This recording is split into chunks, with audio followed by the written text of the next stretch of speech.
Muy buenas noches. Gracias por acompañarnos esta noche.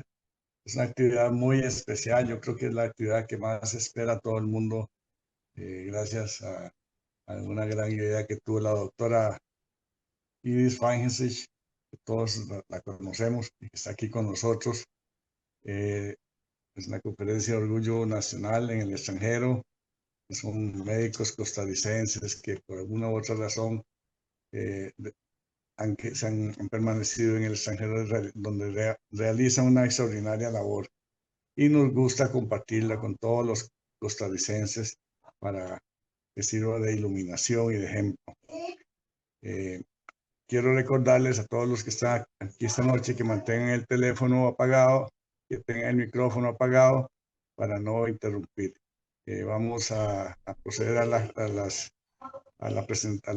presentación. Primero las palabras de la doctora Feinstein, que no podemos dejarla pasar por ahí. Adelante, doctora. Gracias. Bueno, yo creo que lo bueno es que desde hace 6 años, médicos costarricenses destacados en el extranjero realmente nos aportan un pedacito de ciencia a Costa Rica y eso me hace a mí muy feliz, y tanto la Academia de Medicina como yo nos sentimos muy orgullosos de que ellos aporten algo a nuestro país y sobre todo a los jóvenes médicos que se están preparando para ser científicos. Le doy la palabra a la doctora Judith para que presente a los médicos que nos van a dar las conferencias esta noche.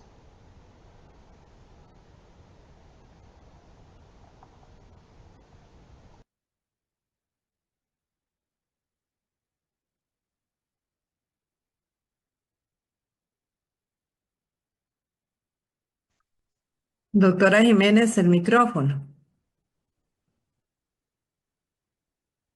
Ya. Bueno, buenas noches. Si quiero hacer mención del esfuerzo que esto ha significado para la doctora Feinstein.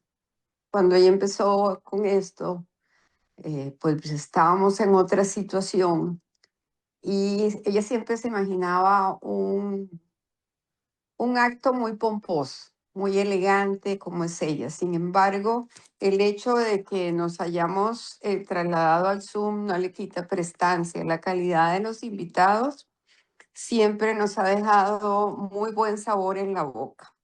Vamos a empezar con la doctora Denia Ramírez Montealegre, quien nos va a presentar la charla de avances en medicina de precisión para epilepsias genéticas. La doctora es especialista en neurología pediátrica. En este momento está en la Universidad de Tennessee, en Knoxville. ¿Cuál ha sido el recorrido de Denia? Es graduado de la Universidad de Ciencias Médicas, previamente llamada UACA. Hizo su servicio social en Buenos Aires de Punta Arenas. Lo interesante de estos colegas es que a pesar de estar afuera, sirvieron a la medicina costarricense y siguen apegados a nosotros. Creo que estuvo en la clínica de Santana, luego pasa a hacer la especialidad en pediatría en el Hospital de Niños. Y le hice una pregunta: doctor, ¿usted conoce las guías del doctor Loría Cortés? Y la respuesta fue sí. Si todos recordamos, estas fueron publicadas en 1971 y era básicamente la evidencia que había para el manejo de pediatría en este país. Cuando me contestó que sí, me dio como una gran alegría que todavía esta gente joven rinde cierto honor a sus maestros. Luego pasa a la Universidad de Rochester, centro médico donde hace neurología pediátrica y epilepsia, maestría en salud pública con énfasis en telesalud y un doctorado en genética. En este momento la doctora es profesora asistente de neurología en la misma Universidad de Tennessee y es directora del posgrado de la especialidad. Su énfasis: epilepsia de origen genético, enfermedades neurodegenerativas y la neurogenética. Le pregunté, cuando usted se enfrenta a un grupo de estudiantes, ¿cuál es la primera pregunta que les hace? Y le conté cuál era la primera que yo les hacía. ¿Perdón? y le pregunta, ¿qué quieren ustedes aprender? Como docente me interesa saber qué quieren ustedes saber. Les pone un menú de sabiduría al frente para que ellos escojan, saboreen y tengan un buen resultado en este proceso docente. Tienen un perro, ella y su esposo, que se llama Dodger. Sin embargo, ella es fanática de los Yankees. Para los que teñimos canas, pulen calvas y así calan bigotes y barbas como mecanismo compensatorio, el suegro de la doctora es un recordado colega y renombrado neurólogo de este país. El doctor Álvaro Fernández Sala, quien trabajó para la Caja y la Universidad de Costa Rica. Doctora Ramírez, el micrófono es suyo. Muchísimas gracias, doctora Judith. Vamos a ver. Necesito... Ay, Dios.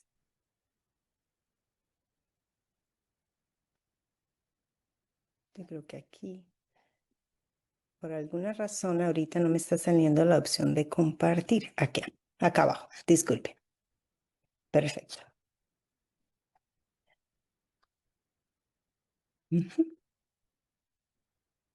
Vamos a cerrar este acá.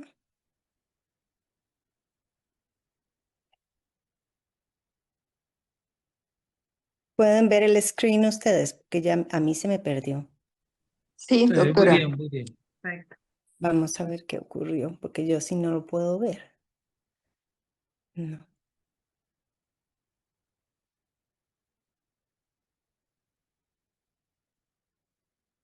Vamos a ver si le hago. ¿Siempre pueden verlo ustedes? Sí. Sí. Ok. Sí, muy bien, muy bien. Perfecto. Bueno, nuevamente muchas gracias a la doctora Jiménez. Yo quiero agradecerle de antemano a la academia por la invitación, a la doctora Feigenszich.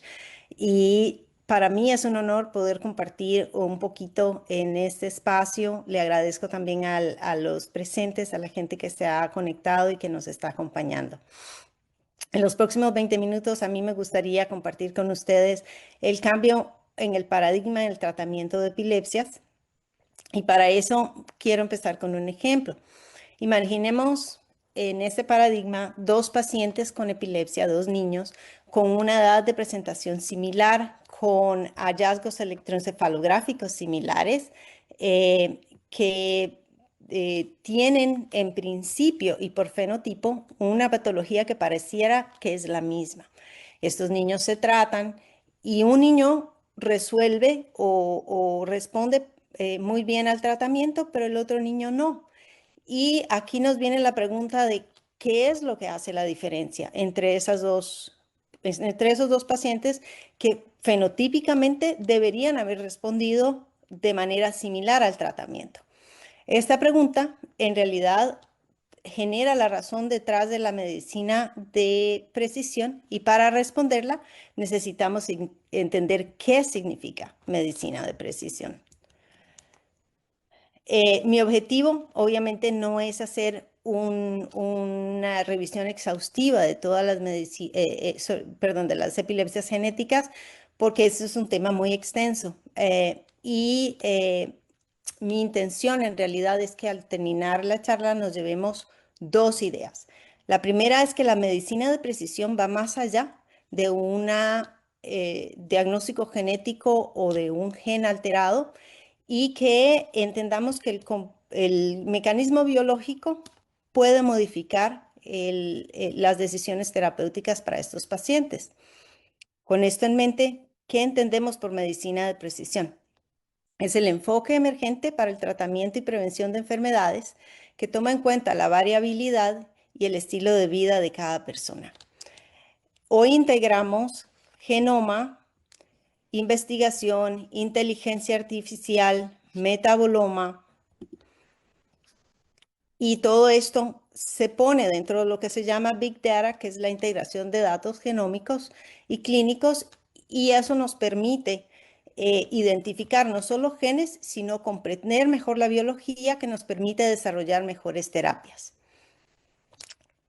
Esta diferencia es importante y este proceso es importante porque la epilepsia no es un monolito. Al día de hoy hay más de 900 genes asociados con epilepsia y todos estos genes se asocian o participan en la regulación de diferentes mecanismos biológicos. Algunos codifican para canales iónicos, otras para moléculas o estructuras que son importantes en el transporte y metabolismo neuronal. Otros son importantes para el neurodesarrollo y la migración celular. Otros son importantes para sinapsis y neurotransmisión, algunos son importantes para regular vías de señalización y en mi caso, que es el área en el que yo estudio, otros son importantes para la función organelar y para la función lisosomal y pueden ser causantes de enfermedades neurodegenerativas. Dentro de esta enorme diversidad, algunas de las epilepsias han sido especialmente útiles para poder desarrollar los primeros pasos de medicina de precisión. Y en este caso estamos hablando de las epilepsias que se presentan como enfermedades monogénicas. No son la mayor cantidad de patologías en cuanto a epilepsias genéticas, pero nos permiten, al tener un gen afectado que produce una patología, nos ayuda a identificar un mecanismo biológico en el que podamos hacer una intervención desde el punto de vista terapéutico. Aquí tenemos una lista de algunas de esas enfermedades y vamos a hablar de algunas de ellas en los próximos minutos. Las características comunes de estas epilepsias monogénicas es que están causadas principalmente por mutaciones en un solo gen. Tienen una herencia mendeliana autosómica dominante, autosómica recesiva o ligada a X. Tienen un inicio en periodos específicos del neurodesarrollo, tienen fenotipos clínicos y usualmente hallazgos electroencefalográficos que son característicos y tienen un curso clínico inicial al menos relativamente similares. Todo esto nos ha permitido en el inicio del enfoque con medicina de precisión en poder empezar a desarrollar terapias que nos permitan cambiar el curso de esta enfermedad. Tal vez lo importante es entender que a pesar de que hay muchas diferentes epilepsias genéticas, como digo, las monogénicas son las menos frecuentes, porque la epilepsia es más compleja de lo que pensábamos. Estas dos publicaciones nos dan una idea de la dirección que hemos tenido que tomar en el proceso del desarrollo de terapias de medicina de precisión.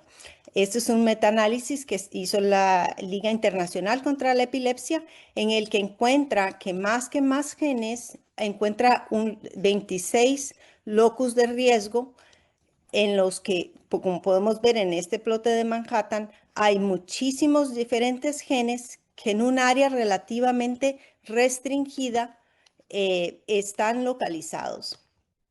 Y el estudio de Devinsky, que es otro metaanálisis que utiliza imagen, electroencefalografía, pruebas genéticas, nos deja ver que lo que originalmente llamábamos epilepsias generalizadas idiopáticas, que hoy llamamos epilepsias generalizadas genéticas, son mucho más complejas de lo que originalmente creíamos y tienen un proceso en el que hay varios, no solo un patrón, sino varios patrones que están afectados y que están asociados a las comorbilidades. Estos dos hallazgos nos obligan a reformular ese abordaje clínico del paciente.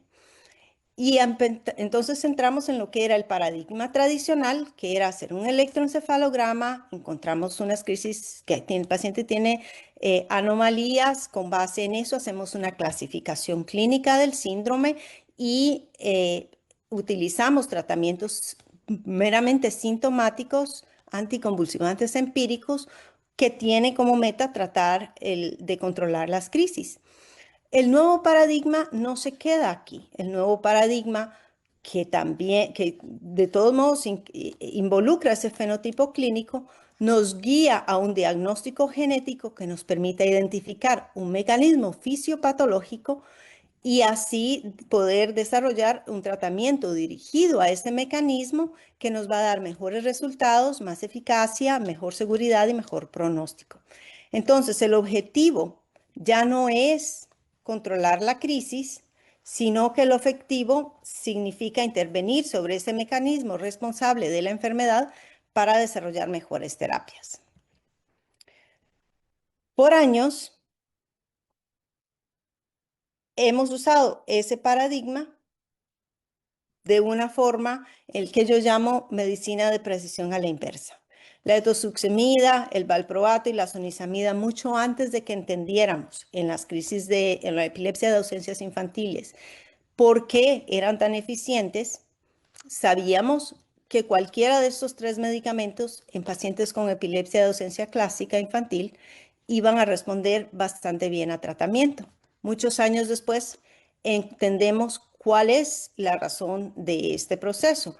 En muchos de estos pacientes va a haber mutaciones o variantes en la subunidad alfa-1H y la subunidad gamma-3 que van a producir una disfunción del circuito tálamo cortical y electroencefalográficamente vemos lo que por muchos años hemos sabido. Estos pacientes tienen una oscilación de punta onda de 3 ciclos por segundo. Cuando vamos a ver una vez que se clona los canales de calcio de tipo transitorio, encontramos que los 3 medicamentos tienen un efecto directamente en estos canales de calcio que eventualmente va a producir una mejor regulación de esas oscilaciones, una disminución de la hiperexcitabilidad y un control de la epilepsia. Entonces, en este caso, diferentes determinantes genéticos convergen en un mecanismo común y permiten un mejor control de la patología. En este caso, este probablemente es el ejemplo más claro de medicina de precisión a futuro en una sola patología, y es la esclerosis tuberosa. En el caso de esta patología, tenemos variantes en TSC1 o TSC2 que producen una inactivación del complejo y como consecuencia hay una hiperactivación de mTORC1. Esa es la genética. La consecuencia biológica es que va a haber un crecimiento acelerado desde el punto de vista celular que va a comprometer no solo cerebro, sino otros órganos. El tratamiento dirigido en este caso viene de una readaptación de un medicamento que se había utilizado inicialmente para el tratamiento de ciertos tumores renales y que es el everolimus o el Afinitor. Este medicamento es un inhibidor de mTOR y entonces cuando identificamos el mecanismo y la consecuencia biológica, el everolimus se empieza a utilizar, esto hace 17 años, como tratamiento para la esclerosis tuberosa, inicialmente con la meta de disminuir el crecimiento de amartomas. Posteriormente hemos encontrado que a pesar de no ser un medicamento clásico anticonvulsivante o antiepiléptico como nosotros los pensamos, el everolimus y en general el sirolimus y el temsirolimus también disminuyen la frecuencia de las crisis epilépticas y estos medicamentos han modificado significativamente la calidad de vida y el curso de la enfermedad de la esclerosis tuberosa. Nuevamente, en este caso estamos tratando no el defecto genético, sino la consecuencia biológica de ese defecto genético. Utilizando este mismo proceso, hablamos un poquito del estudio de investigación del ensayo clínico EMPEROR, que es una fase 3 de sorobunersen. En este caso es un oligonucleótido de antisentido o ASO que se está utilizando en el tratamiento, de el síndrome de Dravet. Y en realidad lo que el medicamento trata de hacer es de rescatar la pérdida de función por haploinsuficiencia y tratar de mejorar la expresión para tratar de compensar el defecto genético. Nuevamente, lo que el zorevunersen demuestra es que aumentar la expresión de un alelo funcional mediante la modulación del ARN puede convertirse en una estrategia modificadora de la enfermedad. En los siguientes minutos que me quedan, con 3 o 4 diapositivas, vamos a llevar ahora esta terapia al área a la que yo he dedicado gran parte de mi trabajo clínico y de mi tiempo en Estados Unidos. Yo tengo 25 años acá, que son las enfermedades neurodegenerativas y en especial las neurolipofuscinosis seroideas. Como algunos sabrán, esto es un conjunto de enfermedades, son 10 enfermedades diferentes, pero en conjunto son las enfermedades neurodegenerativas más frecuentes en la infancia. Son patologías devastadoras en las que hasta hace poco tiempo para ninguno de estos 10 diferentes patologías había un tratamiento. Y la mayoría del esfuerzo que nosotros dábamos, pues básicamente era en el manejo sintomático del paciente y en dar apoyo a la familia. El 100% de estos niños fallecían, sin importar cuál tipo de mutación o de variante tienen. Entonces, probablemente el primer avance se da en CLN2 porque lo que hay son variantes en TPP1 que causan un déficit de tripeptidilpeptidasa, que es una proteína soluble o una enzima. Entonces, el manejo y el enfoque era tratar de ver de qué forma podíamos rescatar al menos parte de la actividad enzimática, porque esta es una enfermedad autosómica recesiva, lo que quiere decir que si un portador no desarrolla la enfermedad, uno no necesita restituir el 100% de la función proteica. Con restituir parte de esa función enzimática, en teoría era suficiente para poder mejorar la sobrevida de los pacientes. De esta forma es que se desarrolla Brineura, que es serliponasa alfa, es una proteína, es una enzima que se pone desde el punto de, el paciente se le pone un reservorio de malla y el tratamiento se da cada 2 semanas. Los primeros estudios que datan del 2020 muestran que estos pacientes tienen un detenimiento en la progresión de la enfermedad. Estos son los controles históricos y vemos como estos niños se mantienen en el tiempo estables, no hay una mejoría. Entonces, obviamente, entre más temprano se inicie el tratamiento, mejor va a ser el pronóstico del paciente. Pero en general, ha sido uno de los avances más importantes dentro de la neurolipofuscinosis seroideas porque por primera vez estábamos empezando a cambiar el curso de la enfermedad. La pregunta que teníamos es, ¿qué hacemos cuando ese defecto se asocia a enzimas, perdón, a proteínas que no son solubles? Y esto nos trae a Milasen, que es probablemente uno de los estudios pivotes en CLN que por primera vez utilizó un ASO para corregir, en el caso de esta niña, de Mila, un defecto genético con un empalme anómalo que tenía exclusión de exones críticos y, tenía la producción de una proteína deficiente. Nuevamente, el ASO lo que hace es evitar la degradación total de ese ARN mensajero y como consecuencia, esta niña tuvo una reducción en la frecuencia y la duración de sus crisis y se demostró una prueba de concepto para las terapias personalizadas. Aquí no cambiamos el tratamiento de un montón de pacientes, pero cambiamos la manera en la que abordamos el desarrollo de nuevas terapias para medicina de precisión. Y la pregunta fue, ¿podemos utilizar este medicamento o este approach para otros modelos de CLN3? La respuesta viene en el desarrollo de Cefdroxim, que es igualmente una terapia de ASO personalizada. En este caso son dos niñas que son gemelas no idénticas, ambas con la enfermedad de Batten, en este caso CLN3. Ellas no tienen una variante, no son homocigotas, para su variante son heterocigotas.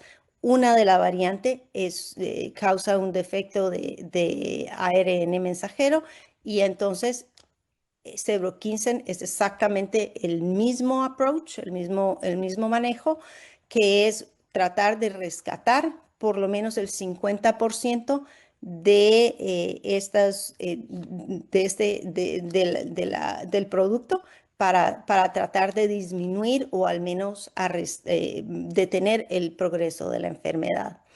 Nuevamente, el conocimiento del mecanismo biológico convirtió a esas variantes genéticas en oportunidades terapéuticas, acercándonos a una medicina verdaderamente personalizada y nos permite pasar de un medicamento para un paciente a un medicamento para más pacientes. ¿Cómo trasladamos eso a la realidad costarricense? Para aquellos de nosotros que somos pediatras, sabemos que en Costa Rica el tipo de neurolipofuscinosis seroidea más prevalente es el CLN6. Y en este caso, en agosto de este año, se está iniciando, o sea, ya ahorita están empezando a reclutar pacientes. El estudio se va a llevar a cabo en la Universidad de San Diego y en este caso es terapia génica con un adenovirus que intenta reincorporar en el ADN por lo menos una copia o varias copias de CLN6 para tratar de rescatar el defecto en estos pacientes. La finalización primaria del estudio está estimada para agosto del 2027. Estos pacientes van a ser seguidos por 2 años y la inscripción total es de 12 pacientes. Es un estudio intervencional y el tratamiento se va a dar como una dosis única intratecal.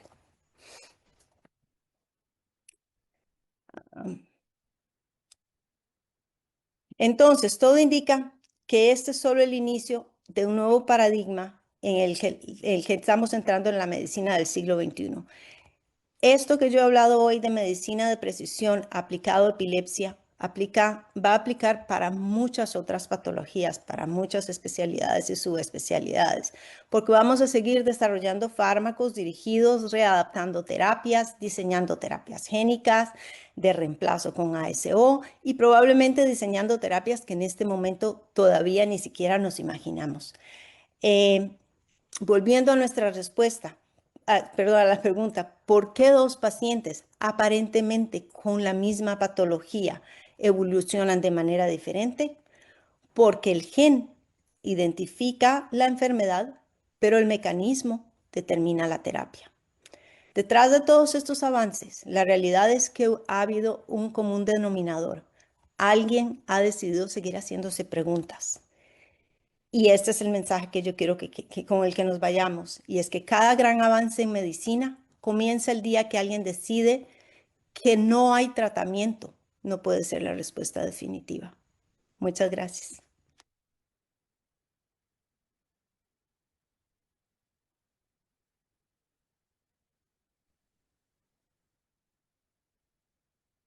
Muchas gracias, doctora Ramírez.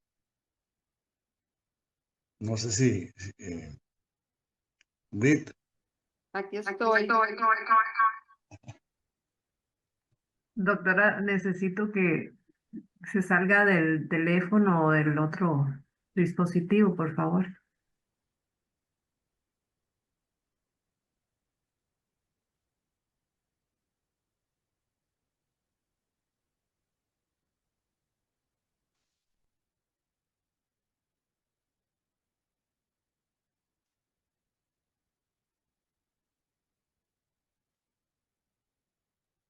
Adelante, doctora Jiménez.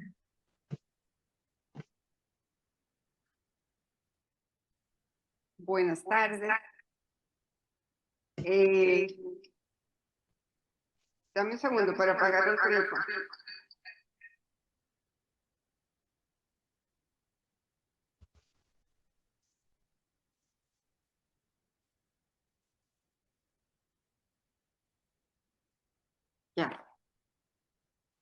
Ahora vamos a tener con nosotros al doctor Esteban. Esteban también es un chico que viene de nosotros, Esteban Avendaños.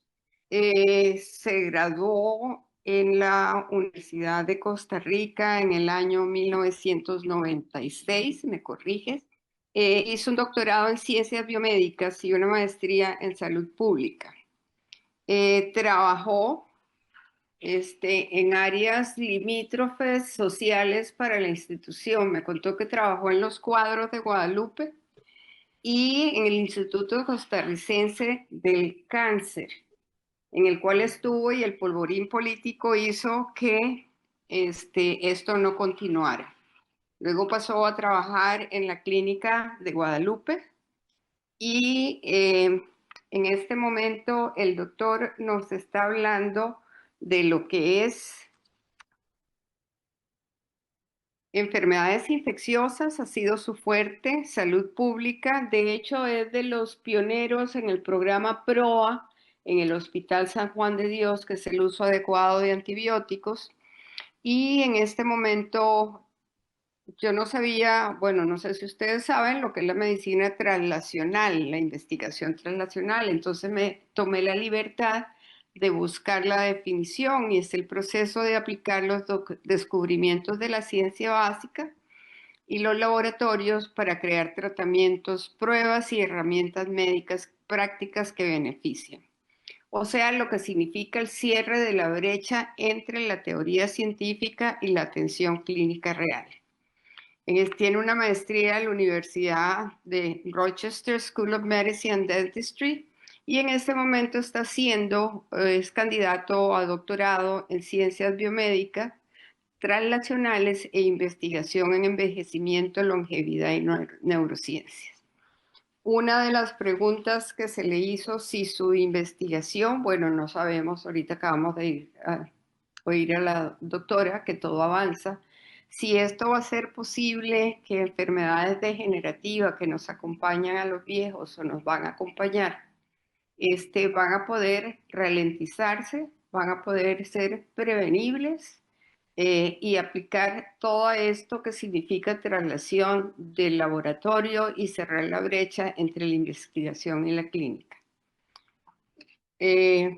Con Esteban tengo algo en común. Fuimos a la Dante Alighieri en algún momento, él me lo recordó. Yo llegué a Avanzati 2, seguramente Esteban llegó más adelante, era mucho más joven, y me recordaba cómo en los recreos nos íbamos a la pulpería a tomarnos un helado o de vez en cuando una cervecita. Bienvenido, Esteban. Muchas gracias, doctora. Muchas gracias a la academia por la invitación, a la doctora Feinsich y a todos los que nos acompañan. La verdad que, igual que lo mencionó Denia, un orgullo y un placer poder estar con ustedes acá esta noche. Déjenme ver si comparto la presentación. Ok.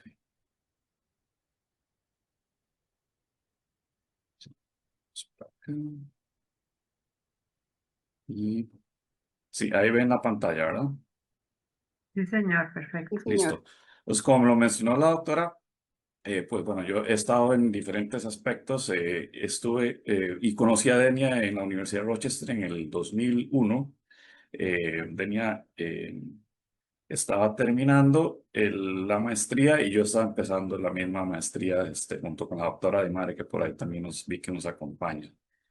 Y después de eso, estuve en diferentes lugares en la caja. Terminé en el Hospital San Juan de Dios, donde estuve en un grupo muy bonito de infectología, pero ya ahí tenía la intención de continuar estudiando, y eso me llevó a aplicar al doctorado en ciencias biomédicas transnacionales.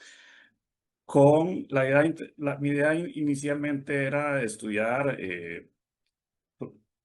patologías inmunológicas o infectocontagiosas. Sin embargo, una cosa llevó a la otra, y hay un grupo buenísimo donde tuve la oportunidad de estudiar patología neuroinmunológica, y en eso es en lo que estoy en este momento.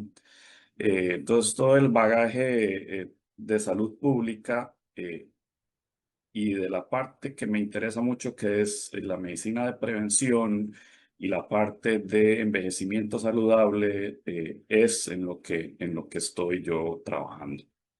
Entonces, la presentación hoy está enfocada en la parte de electroencefalografía, tau fosforilada y biomarcadores en sangre periférica de neuroinflamación y cómo esto nos está dando, y así como lo mencionó Denia, tenemos un cambio en el paradigma en cómo se está diagnosticando y se va a diagnosticar el deterioro cognitivo y el Alzheimer.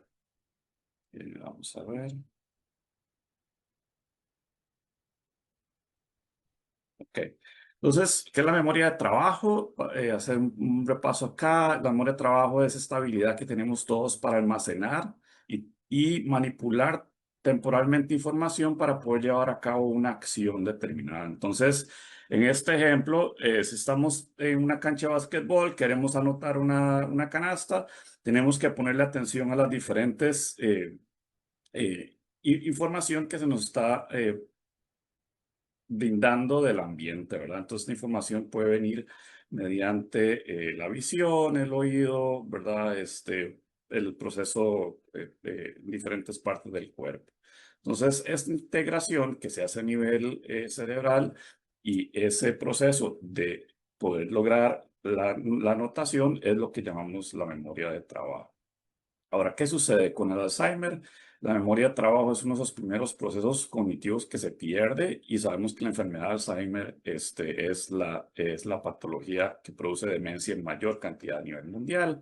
55 millones de personas y cada vez esto continúa avanzando más.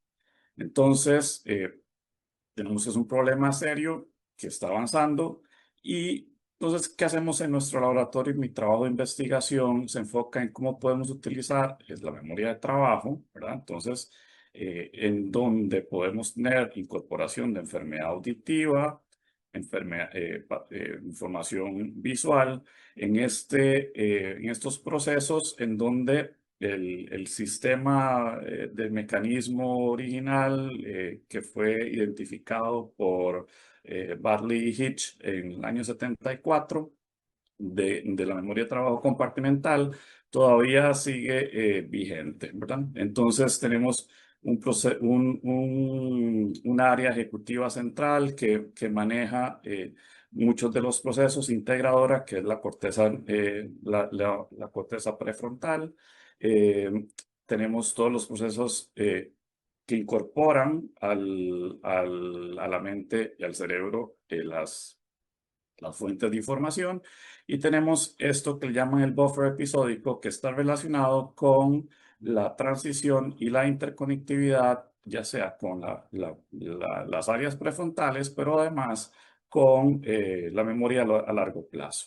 Y esto para poder tomar en cuenta y tener en cuenta lo que ya hemos conocido para poder ejecutar esas acciones. Entonces, esto en nuestro grupo lo estudiamos y lo que vemos es cómo las interacciones cognitivo-motoras, o sea, cómo el no solamente estar sentado, sino el caminar, o sea, adicionarle una carga motora a los procesos de la memoria, interactúan. Y esto, así como el símil que uno podría utilizar, es como el utilizar una banda sin fin en una prueba cardíaca de estrés, nos ayuda a identificar procesos que de otra manera no podríamos identificar. De igual forma, al incorporar una carga motora a procesos cognitivos, nos ayuda a identificar condiciones en el individuo que previamente no podíamos identificar. Sin embargo, ¿qué sucede? Bueno, en memoria de trabajo, esto realmente todavía no se conoce. Menos, yo empecé el doctorado hace 6 años. Hace 6 años esto todavía estaba mucho más en pañales. Y entonces el objetivo acá fue caracterizar estos efectos neurocognitivos motores y sus variaciones en adultos sanos inicialmente para posteriormente poderlo estudiar en adultos de 55 años y más. Y aquí es donde viene por qué es esto relevante en Alzheimer. Bueno, porque El diagnóstico de Alzheimer, ahora en julio acaba de cambiarse. Este año específicamente está cambiando la forma en que se hace el diagnóstico de Alzheimer. Sin embargo, todavía, por ejemplo, en Costa Rica y la mayoría de los países a nivel mundial está basado en historia clínica, familiar, en alteraciones progresivas de la memoria, en los marcadores a nivel de punción lumbar, resonancia magnética PET. Es un diagnóstico invasivo, caro. El PET, por ejemplo, no todas las personas tienen acceso y en muchos casos se hace tarde, no es concluyente. Sabemos que el diagnóstico de Alzheimer en la mayoría de los casos se hace 6 años después de que empezaron los síntomas y en muchos casos hay reportes de entre 20 y 10 años después de que la sintomatología ha aparecido. Entonces, los nuevos manejos, las nuevas intervenciones, se están viendo que se requiere un diagnóstico temprano y preciso. Entonces, ¿es esto posible? La respuesta es sí, ¿verdad? Tenemos y sabemos que la historia natural del Alzheimer y de las demencias en general nos permitirían y nos están permitiendo hacer un diagnóstico más temprano. Sin embargo, todavía existen algunas limitaciones en el conocimiento. Sin embargo, como les decía, bueno, ya la introducción en los últimos años de los neuromarcadores en sangre periférica de Alzheimer nos están permitiendo cambiar este paradigma. Entonces, uno de ellos, que es la tau fosforilada 217, es la molécula que más nos está ayudando a hacer ese diagnóstico un poco más temprano. Entonces, acá como forma de resumen, es uno de los trabajos más recientes, que es donde el diagnóstico de Alzheimer ya incluye condiciones de sangre periférica, donde el PET de los agregados de beta amiloide correlaciona muy bien con los niveles de tau fosforilada. Entonces, sabemos que el aumento en una desviación estándar del valor de tau línea base nos aumenta el riesgo asociado de 1.38 y 2.5 veces mayor un riesgo absoluto del 38%. Sin embargo, ¿qué sucede? Esta es la pregunta que hacemos con los adultos que tienen valores altos o valores intermedios y que están cognitivamente sanos, o personas que tienen algunos cambios, ¿verdad? Por ejemplo, algunas de las pruebas cognitivas como el Montreal Cognitive Score, el MoCA, ¿verdad? O el MMSI, que se utilizan para identificar trastornos. Lo tienen, pero el valor del atado no está todavía elevado. Entonces, ahí es donde nosotros creemos que el trabajo que vengo haciendo nos podría ayudar a identificar más tempranamente, eventualmente a estas personas con algún riesgo mayor de desarrollar la patología neurodegenerativa. Existen aún hay varias compañías que están trabajando estos valores y la menciono porque esta es específicamente con la que estamos trabajando nosotros y tengan cuidado porque los valores de referencia cambian dependiendo de la compañía del test que se esté utilizando. Entonces, el proyecto nuestro y mi proyecto de graduación, básicamente, identificar aspectos fundamentales sobre la memoria de trabajo y relacionarlos con factores de riesgo de la enfermedad de Alzheimer. Entonces, ¿qué es lo que hacemos?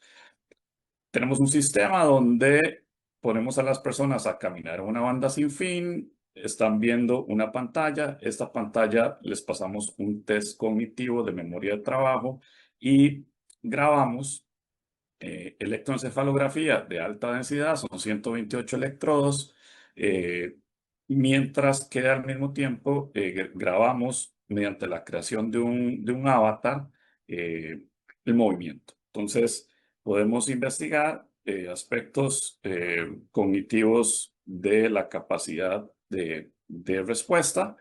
Vemos la electroencefalografía y vemos, estudiamos el movimiento. En mi caso, yo he estudiado la longitud de la marcha o el paso. Esto es el esquema del test cognitivo, que es un test cognitivo tradicional de memoria de trabajo, donde se presenta una primera imagen, se espera un tiempo y luego se le pide al participante que le dé clic a un joystick de Nintendo si se observa si la primera imagen es exactamente igual que la segunda. Aquí las dejé en inglés porque son las palabras exactas que les estamos presentando a los participantes. Entonces, se presenta la palabra en inglés que puede ser congruente, un tipo de Stroop, pero no estamos observando como tal el efecto Stroop, sino que lo que queremos ver es que la persona le pueda apretar el botón al joystick cuando hay una combinación exacta, o sea, rojo en rojo, por ejemplo, o rojo en amarillo y rojo en amarillo por acá. Entonces, ¿qué hemos visto? En adultos jóvenes, y esto para poder llegar a las conclusiones que van a ver hoy, una de ellas, estos son 6 años de trabajo y 3 diferentes poblaciones, o sea, 2 grupos de adultos jóvenes y una población de adultos mayores de 55 años, alrededor de 120 personas en total. En adultos jóvenes, muy interesante, esto no nos lo esperábamos, sin embargo, nuestro laboratorio con otro tipo de pruebas de cognitivos de función ejecutiva, se ha visto que al caminar las personas mejoran su capacidad de respuesta. Muy interesante, vemos que individualmente hay diferencias. Entonces ya vemos que acá este tipo de cambio de estar sentado a caminar nos puede identificar condiciones individuales. ¿Okay? Y luego la electroencefalografía la vemos a partir de estos potenciales relacionados con eventos que se crean a partir de la visualización de la imagen y la distribución topográfica. Esto vemos la distribución de los 128 electrodos en el cuero cabelludo en un periodo de tiempo determinado. Entonces, ¿qué vimos en los adultos jóvenes? Esta está un poco cargada, pero en resumen tenemos que estudiamos 5 electrodos, línea media, prefrontal, frontal, central, parietal y occipital. Y vemos, lo más interesante es que la línea azul, ¿verdad? Es la electroencefalografía cuando se está sentado y rojo caminando. Entonces vemos acá este 0 es cuando se presenta la imagen. Vemos que los potenciales evocados cambian. O sea, y aquí estamos viendo la amplitud, o sea, el voltaje es distinto cuando se camina que cuando se está sentado en los diferentes procesos de memoria de trabajo. Esto lo vemos cuando ploteamos, o sea, cuando lo vemos a nivel de los 128 electrodos, eso es un segundo y medio. ¿Ok? Entonces, acá es cuando percibimos la imagen y cuando además estamos recordándonos, por ejemplo, cuando alguien nos pide que recordemos un número de teléfono para irlo a marcar. ¿Ok? Lo mismo vemos en la parte de la recuperación, o sea, cuando hay que ejecutar la acción. Vemos también que hay cambios importantes a nivel de toda la corteza, pero vemos estos cambios y fijémonos en este electrodo acá prefrontal, que utilizando la misma metodología, buscamos estos cambios en los adultos de 55 años y más y la encontramos. ¿Okay? Entonces, a partir de acá, seleccionamos uno de los electrodos, cuantificamos esta diferencia entre el anaranjado verde está caminando, azul rojo sentados, vemos la diferencia.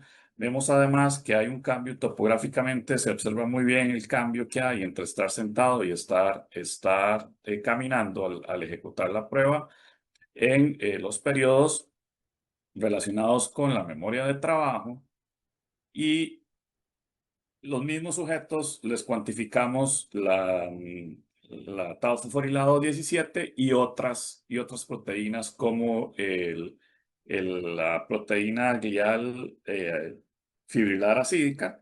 Entonces, ¿qué fue lo interesante? No encontramos correlación o relación con la tau fosforilada. Sin embargo, con la proteína glial sí encontramos una relación positiva con el incremento en la diferencia que se observó en la electroencefalografía entre estar sentado y caminar. Entonces, ¿esto qué nos dice?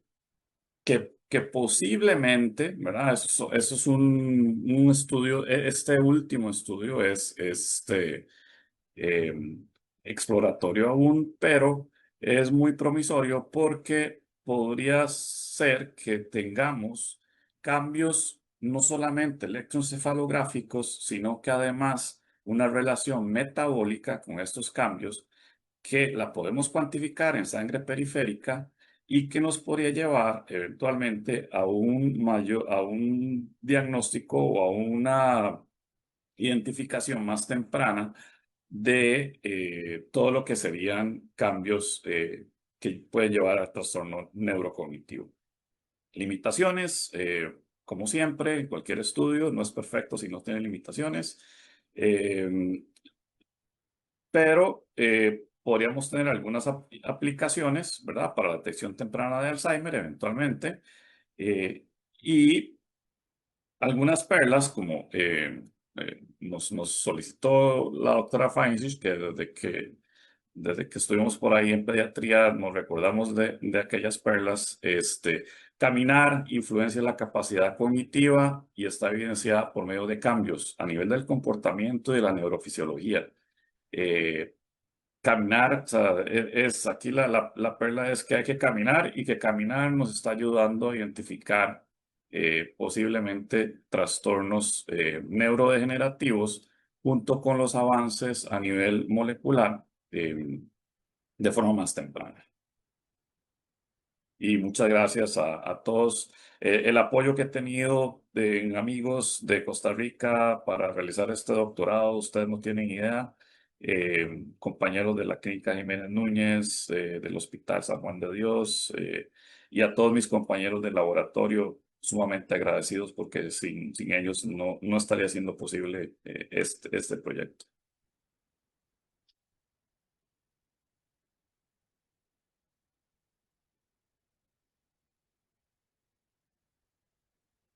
Muchas gracias, Esteban, por darnos un hálito de esperanza, ¿no es cierto? A Sí, sí, caminar sí, se ha dicho. exactamente. Vamos a continuar con el doctor Alfredo Hey Brilli. Yo me tomo la libertad de llamarlo Alfredo, probablemente por las canas que tiño, igual que hablo de Esteban. El doctor Hey Brilli es producto de nuestra Universidad de Costa Rica. Su carrera prácticamente la hizo todo en el Hospital México y luego pasó a la residencia en la Maternidad Carit. Como todos saben, la Maternidad Carit es el sitio donde más nacimientos teníamos y estamos en una zona, en la zona sur de San José, para no ponerle estigma. Una de las cosas que son más impresionantes del doctor Hey, a quien conozco a título personal desde hace muchos años, es su persistencia y su poder de observación y su cariño hacia su alma mater, y en este momento él nos va a hablar de la maniobra Carit. Probablemente todos las hemos hecho al hacer algún parto, sin embargo no nos dábamos cuenta de que estábamos haciendo una maniobra autóctona, no aparece descrita en ninguna otra parte. Otro de los aspectos relevantes y simpáticos del doctor Hay es que él fue depositario del premio Osler, que es básicamente para la educación en medicina, y en el año 2005 ese premio fue donado a la Universidad de Costa Rica para algún profesor. Había un contenido económico, pero como somos nosotros, como que lo dejamos todo al aire y no concretamos absolutamente nada. El interés histórico y el agradecimiento del doctor Hay hacia la Universidad de Costa Rica y en este caso en específico a la maternidad Carit, que seguimos llamándola de esa manera, están en esta charla. Alfredo, todo tuyo. Muchas gracias. Muy buenas noches. Saludos desde Houston. Es un honor para mí compartir esta noche con ustedes y haber sido invitado a esta oportunidad de dirigirme a ustedes. Para propósitos de educación médica continua, no tengo ningún conflicto que declarar. Los objetivos que me he propuesto para los próximos 20 minutos van a ser los de definir la distocia de hombros, resaltar la importancia de esta complicación obstétrica, describir para ustedes la sinopsis histórica del desarrollo de la maniobra que terminamos llamando CARIT, que la doctora Jiménez se estaba refiriendo, compartir la descripción de la maniobra y su mecanismo de acción, y conmemorar al doctor Adolfo Carit Eva, que realmente es un personaje muy interesante del cual se sabe lamentablemente muy poco. Como esta es una, digámoslo así, una audiencia diversa, quiero hacer un brevísimo recordatorio obstétrico porque estamos cambiando de tema radicalmente de ciencias básicas a ciencias clínicas y algo que realmente es dentro de las ciencias clínicas un aspecto completamente biomecánico. El primero que les quiero recordar es que el feto humano tiene 3 segmentos de distocia que están enumerados ahí, la cabeza, el tórax y la pelvis. La cabeza en su diámetro mayor es perpendicular a los diámetros mayores de tanto del tórax como de la pelvis y eso tiene importancia para el tercer recordatorio que vamos a ver en unos instantes. La composición biométrica, si se quiere, morfológica de un niño eutrófico, de un feto eutrófico antes de nacer, es tal que la cabeza es el mayor segmento de distocia. Por eso, cuando ven un parto vaginal y sale la cabeza, usualmente el resto del bebé, del feto, sale sin mayores problemas. En el caso de un feto macrosómico, como el que ven en esa fotografía, la conformación biométrica es completamente diferente, en el cual el diámetro torácico, guiado por precisamente el diámetro biacromial, es mayor que todos los otros diámetros y eso nos ofrece un gran problema mecánico a la hora de atender este tipo de partos. Y por lo tanto no es sorpresa que a medida que aumenta el peso al nacer, sea en diabéticas como en madres no diabéticas, el porcentaje de distocia de hombros o la incidencia de distocia de hombros aumenta proporcionalmente al peso neonatal. Este es el tipo de obesidad con el que yo lidio en estos lares. En el día de hoy vi una paciente embarazada de 419 libras, 190 kilos en la traducción, con un índice de masa corporal de 77, a la cual le voy a inducir la próxima semana. La incidencia de distocia de hombros es también proporcional al índice de masa corporal.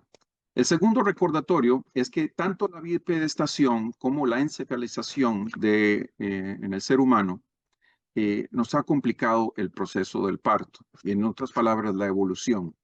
En el diagrama de la izquierda ven los diámetros de arriba para abajo del Pantroglodontus, que es el chimpancé. En el panel del medio, de arriba para abajo, los diámetros pélvicos o la proporción cefalopélvica del Australopithecus afarensis o la pelvis llamada Lucy. Y a la derecha vemos el Homo sapiens, que es la situación con la que la doctora Jiménez y muchos colegas que nos están escuchando tenemos que lidiar todos los días. El tercer recordatorio es que el feto humano es el único animal, hasta donde sabemos, que tiene que hacer, precisamente por lo que les mencionaba anteriormente, en relación del diámetro mayor de la cabeza con el del biacromial y el bitrocantérico, el único que tiene que someterse a una rotación intrapélvica para poder nacer, y esto está ilustrado en este diagrama, precisamente para el tratamiento de la distocia de hombros por el Dr. Woods en 1943. Este es un pequeño video que les voy a compartir. Solo unos cuantos segundos, pero probablemente a los que nos hemos visto en esa situación les va a traer un recuerdo bastante desagradable.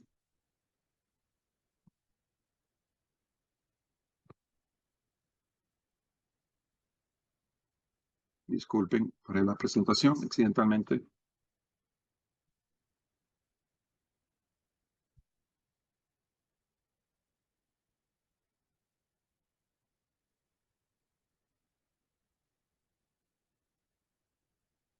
Lo vamos a parar ahí porque realmente no tiene mayor interés en ver el resto. El doctor Langer se refiere a la distocia de hombros como la imprevista e impredecible pesadilla del obstetra. Vamos a continuar. ¿Cómo se define la distocia de hombros o la distocia del escapulón, del cinturón escapular, perdón? Es un problema difícil porque no existe una definición que sea, digámoslo así, aceptada por todo el mundo. El diagnóstico es subjetivo y varía mucho de un lugar a otro. Han habido ciertos intentos de definición, como el arresto del parto después de la salida de la cabeza fetal, lo cual es muy simplemente descriptivo, pero nada objetivo desde un punto de vista operacional. Y han habido intentos de definiciones estandarizadas como la utilización de maniobras para la elevación de los hombros o un intervalo de nacimiento entre la cabeza y el parto del resto del cuerpo de más de 1 minuto. Existen, como escucharon en ese video, en lugares rurales donde la paciente no ha tenido control prenatal y los partos son atendidos por parteras empíricas, si se quiere. La condición se conoce como BWC en inglés, baby won't come, el niño no viene, o los hombros están pegados. Este es una diapositiva, un diagrama ilustrando la patofisiología de la distocia de hombros. Brevemente se relaciona a una obstrucción mecánica que lleva lamentablemente a trauma potencial, incluyendo, como ustedes saben muy bien, lesiones del plexo braquial o fracturas ya sea de húmero o de clavícula. Lamentablemente, desde un punto de vista más importante, todavía el bebito está sometido a una asfixia mecánica en el cual el tórax no se puede distender y además usualmente una compresión del cordón por los diámetros torácicos que lleva a una caída progresiva del pH que puede llevar a depresión neonatal y lamentablemente la muerte del feto, sea por mecanismo traumático y o por mecanismo acidémico. Yo sé que esta es la última presentación de la noche, esto no tiene nada que ver con distocia de hombros, simplemente para enseñarles otras causas de distocias mecánicas. Esto es un mielomeningocele en un paciente con sirenomelia y este es un teratoma sacrococcigio que obviamente pues no tienen mecanismo de parto vaginal, pero a veces en lugares donde no ha habido ultrasonido previo se pueden confundir con una distocia de hombros. A modo de sinopsis histórica, la primera exposición a esta maniobra la tuve en el Hospital de las Mujeres, doctor Adolfo Carit Eva, por ahí del 1989. Se la vi hacer al doctor Jorge Suárez Mastache, que si no me equivoco nos acompaña en la audiencia esta noche, muy interesado en aspectos históricos. No reconocí lo que había hecho y le pregunté qué era la maniobra y la referencia. Él no se acordaba en ese momento del nombre. Le pedí que me trajera el papel, me dijo, me aseguró que lo tenía y en efecto, semanas después apareció con esta referencia, que es el manejo de la distocia de hombros por Alan Rubin, publicado en el JAMA de 1964. Pero esta maniobra sí la conocía y le dije a Jorge que lo que habíamos hecho, lo que había visto, pues no era realmente esta maniobra, que era en su mejor lugar una modificación de la misma. Posteriormente, por razones de estudios, me erradiqué aquí en Houston, hice estudios en Galveston y inevitablemente tenía que atender partos, ya sea como residente, fellow y asistente posteriormente. en lo cual practicaba la misma maniobra que había visto y curiosamente recibía las mismas preguntas que yo había hecho en mi oportunidad en el año 89 al doctor Suárez Mastache. Casi que espontáneamente, pues les contestaba pues que eso era la maniobra CARIT y que no ha sido publicada. Me preguntaban, doctor, ¿esto tiene su nombre? Yo le dije, no, no tiene mi nombre, tiene el nombre de la maternidad donde se originó por primera vez. Con el tiempo hicimos tantos casos que concluimos o nos empezamos a preguntar y llegamos a la conclusión de que funcionaba, pero sería una intervención original, sería efectiva y qué tan efectiva y cómo funcionaba y tan importante como las preguntas anteriores, qué tan segura era esta maniobra. Nos dimos a la tarea de buscar, hacer un inventario histórico, si se quiere, de maniobras para la distocia de hombros. Nos fuimos hasta el siglo XVI, hasta donde nos daba la literatura, y fuimos capaces de compilar esta lista que al final se incluyó en la publicación de la maniobra, sin encontrar algo parecido a lo que habíamos visto. Así que ya esto nos obligó, sabiendo que probablemente era algo original y que teníamos que investigar, a someter un protocolo de investigación en la Universidad de Texas en Galveston en ese momento para estudiarla de manera formal. Afortunadamente, 5 años más tarde teníamos suficientes casos como para hacer someter una presentación al Congreso Mundial de FIGO en Malasia, en el cual presentamos estas diapositivas. El estudio se llamó Observaciones Clínicas Prospectivas de una maniobra novedosa para el alivio o el tratamiento de la distocia del cinturón escapular. De manera muy breve, no voy a repetir todas las diapositivas de esta presentación. Fuimos capaces de recolectar 8 casos, algunos hechos por miembros de la facultad y otros por residentes que simplemente supervisamos a través de la maniobra. Como ustedes saben, inicialmente la mayoría de las veces se hace una maniobra de McRoberts, que es esta que está ilustrada aquí, que consiste en la rotación pélvica anterior de la madre, lo cual libera muchas veces el hombro que está anterior. Lamentablemente, esta maniobra, si bien es fácil de implementar y rápido de implementar, falla en aproximadamente un 40% de los casos, y cuando falla es usualmente una indicación de que es una distocia de hombros más severa que requiere maniobras adicionales, y este fue precisamente la situación en la cual nosotros implementábamos la maniobra CARIT. La definimos de una manera complicada, pero como una intervención mecánica, lamentablemente así tiene que ser. Se las voy a explicar y lo van a entender mucho más fácil con los diagramas.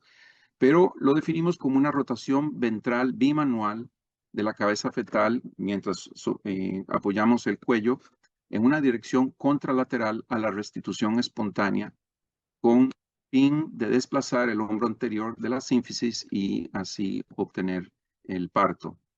En otras palabras, usábamos la cabeza y el cuello fetal para rotar el feto en una dirección ventral, como lo indica la flecha en rojo. Este es un diagrama, si se quiere, del tórax. Las líneas blancas representan las escápulas y básicamente indican cómo si empujamos de adelante hacia atrás en una dirección anteroposterior, más bien vamos a aumentar el diámetro biacromial, aumentando, o si se quiere, empeorando el problema. Mientras que si empujamos o rotamos el feto hacia una dirección anterior, vamos a reducir ese diámetro biacromial y rotando el bebé al mismo tiempo, el hombro hacia un diámetro más favorable para el parto. Según el doctor Suárez y yo, este era el mecanismo de acción de nuestra maniobra. Aquí lo pueden ver en una manera diagramática. En lo que llamamos la distocia de hombros derecha, el hombro derecho está impactado bajo la sínfisis y rotamos el feto en una dirección ventral, hacia el vientre del bebé, casi que 120 grados para desplazar el hombro anterior, y por supuesto el mecanismo inverso en una distocia de hombros izquierda. Como ven, la mayoría de estas pacientes eran jóvenes, eran multíparas y eran obesas con un índice de masa corporal promedio de casi 33. La mayoría de los fetos eran grandes. Hubo uno de 5.000 gramos y uno de casi 5.000. El promedio era de 4, casi 0.2 kilos. Estos son los resultados de Apgars y los pHs, los gases arteriales de la vena y la arteria, en este caso de la arteria umbilical. Y para nuestra sorpresa, la maniobra Carit, porque recolectamos cuál hombro salía y a dónde, hubo 6 casos de distocia de hombros derecha, en el cual la rotación, la maniobra Carit, resultó en el parto, no del hombro anterior como pensábamos, sino del hombro posterior, para nuestra sorpresa, en diámetros ya sea transversos, 3 casos, diagonal anterior izquierdo o directo anterior en un caso. En los 2 casos de distocia de hombro izquierda, lo mismo sucedió con el hombro posterior, que salía en un diámetro diagonal, si se quiere, en un caso y en el otro anterior. Nuestras conclusiones de esta pequeña casuística es que la rotación ventral de la cabeza y del cuello era una maniobra que no había sido escrita a este momento. Le proponíamos el nombre de Carit. Y que desde una manera mecánica lo que lograba era una rotación intrapélvica del tronco fetal, de tal forma que el hombro posterior era el que nacía, si se quiere, en una situación y un diámetro de la pelvis más favorable. En nuestra experiencia, aún hablando a los residentes de cómo hacerla, es decir, aún en manos no entrenadas, era algo fácil de hacer y con instrucciones de un asistente. Y de hecho recomendábamos usarla como primera maniobra después de la maniobra de McRoberts. En el año 2020, después del rechazo de 2 revistas importantes, la maniobra fue finalmente publicada en el año 2020. Y digo rechazo de 2 revistas importantes porque a veces una cosa novedosa, a pesar de que está bien estudiada y mejor estudiada, inclusive que los estándares comunes, va contra el dogma aceptado y esto cuesta de nuevo ponerlo en el lugar apropiado. Como ustedes saben, desde el siglo XVII, el doctor François Morisot, que probablemente es uno de los más famosos letras franceses, decía ya en su tiempo que todavía los hay quienes piensan que el parto en la mujer es una empresa fácil.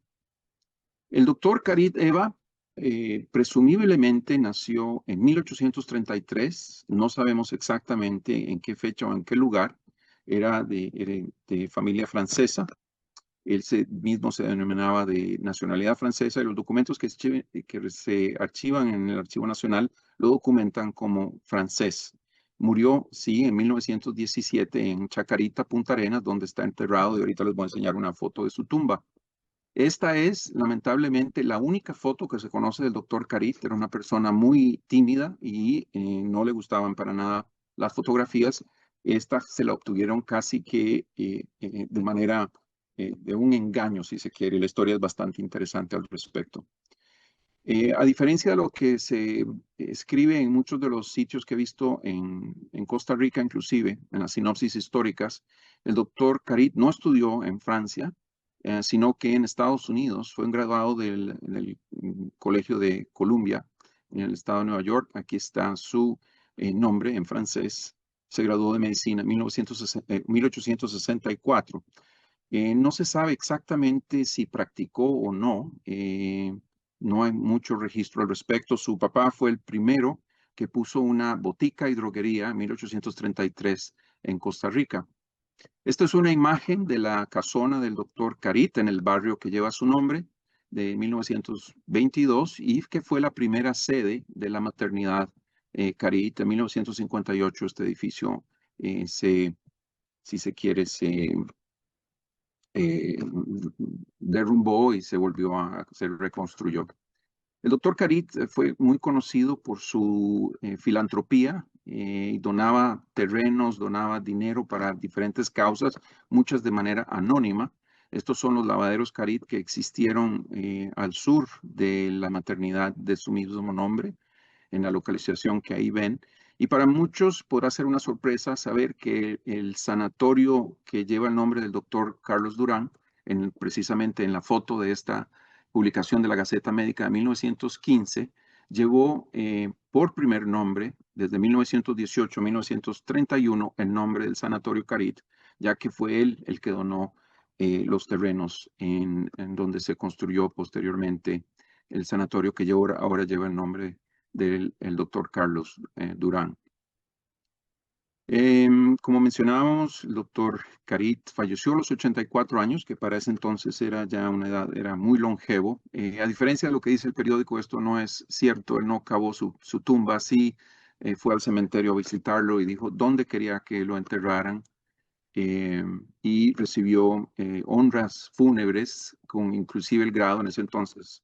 Los Tinoco estaban en el poder con los honores de un brigadier general y honores militares que nunca él había participado de militar. Estas son las fotos de su tumba, lamentablemente en un estado no muy bueno. En Chacarita de Punta Arenas, donde él quiso ser enterrado. Le gustaba mucho el clima de Punta Arenas y él mismo se iba a internar al hospital cuando no se sentía muy bien. El doctor Carit siempre quiso hacer una escuela de obstetricia y nosotros los autores nos damos por muy satisfechos el de haber denominado una maniobra obstétrica que se originó en Costa Rica con el nombre de este gran benefactor. La doctora Fangesit nos había solicitado un par de sugerencias para fomentar la investigación médica en Costa Rica que comparto con ustedes en este momento de manera muy breve. En primer lugar, pienso que cuando hablamos de investigación, tenemos que pensar en términos de cultura de investigación. Es decir, echar un paso atrás porque es un cambio, si se quiere, cultural. Y si no existe la cultura, pues tenemos que crearla y no es algo que podamos crear de la noche a la mañana. Y hay publicaciones enteras de cómo crear una cultura de investigación. Y con cultura se refieren a valores comunes, a conductas, a expectativas, a normas institucionales y particularmente, y como lo mencionaba mi colega que habló anteriormente, no es posible en nuestro campo, en ningún campo que yo sepa, hacer investigación sin la colaboración generosa de muchos colegas y especialistas. Yo pienso que tenemos la obligación moral y ética de medir y evaluar precisamente para el paso siguiente, analizar, corregir y mejorar todas nuestras acciones para si se quiere, el mejoramiento del cuidado médico de nuestros pacientes. Y eso lo llamamos como un proceso de calidad continua. Y así es como la medicina afortunadamente ha progresado. La propuesta puntual que tengo a la academia es el de organizar un simposio con participación de investigadores nacionales e internacionales, y sé que mis colegas compartiendo este foro estarían muy anuentes, en tanto lo permita su tiempo, a participar, igual de mi nombre propio. Siento que los elementos que tenemos que analizar son el análisis de fortalezas, oportunidades, debilidades y amenazas. Tenemos que crear alfabetismo científico, educar sobre metodologías de investigación, ponerle a los jóvenes la disponibilidad de líneas de investigación existentes y de las oportunidades nacionales e internacionales que podamos ofrecerles a las nuevas generaciones de médicos investigadores. Esta es una foto de antaño, precisamente de los residentes de la maternidad Carit. Y es una foto de la mitad de mi grupo de investigación que me acompañó a pasar visita esta semana.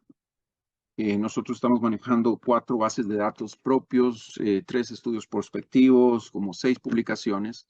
La doctora a la izquierda, por ejemplo, es de origen nicaragüense, estudió en México, y ella está haciendo el servicio social conmigo en investigación todo el año. Quiero terminar compartiéndoles una frase de Galileo que dice en castellano que he amado las estrellas demasiado profundamente como para tenerle miedo a la noche. Y con eso les agradezco su atención y pienso que estamos en un periodo de preguntas